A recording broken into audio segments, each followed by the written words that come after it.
शामिल। क्यों? फसल आपने बोई है तो काटना आपको ही पड़ेगा, कोई दूसरा थोड़ी काटेगा। आज कत्ल करता है, 10 साल मुकदमा चलता है, 20 साल की सजा होती है। कानून व्यवस्था है। ऐसे ही हमारी भागवतिक कानून व्यवस्था है। भीष्म जी सरसैया पे पड़े हुए हैं और भगवान से कहते हैं कि मैं 70 जन्म तक देख रहा हूं अपनी दिव्य दृष्टि से, मैंने ऐसा कोई पाप नहीं किया जो मुझे ये दंड मिले कि 6 महीना बाणों की सैया पर। तो भगवान ने कहा 100 के ऊपर चलो। एक बार आप राजा थे और एक सांप को उठा करके बबूल के पेड़ में बड़े बड़े कांटों में ऐसे डाल दिया और वो 6 दिन तक तड़प तड़प करके मरा। उसी का परिणाम आपको 6 महीने बाणों की सैया में। तो एक बार किसी एक आदमी का कत्ल किया तो उसको 50,000 जुर्माना या 1 लाख जुर्माना और आजीवन सजा, क्या दंड मिलते हैं? नहीं मिलते। तो हमारे तो न जाने कितने पाप हैं।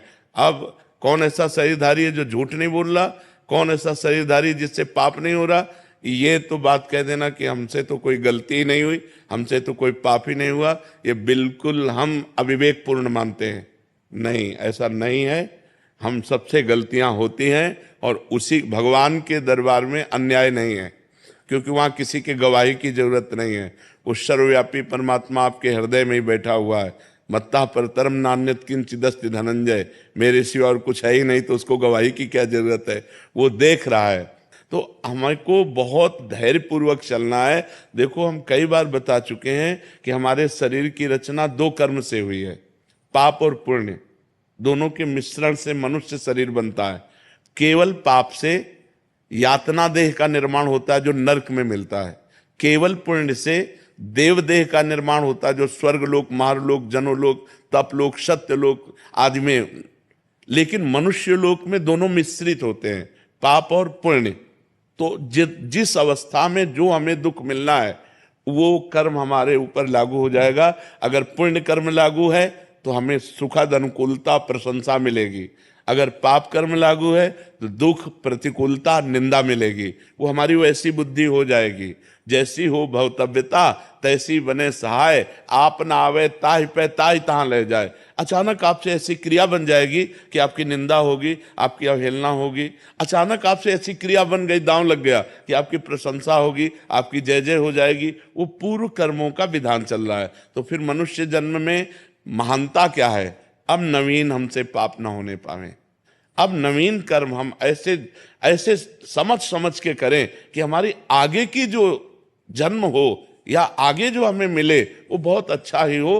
पाप कर्म नहीं होने चाहिए। अब हमसे गलती नहीं होनी चाहिए। अब लो नसानी अब ना नसई हो। तो ये पक्की बात समझ लीजिए कि अपने कर्म को ही भोगना पड़ रहा है। इसमें बिल्कुल संशय न कीजिए कि मैंने तो पाप नहीं किया।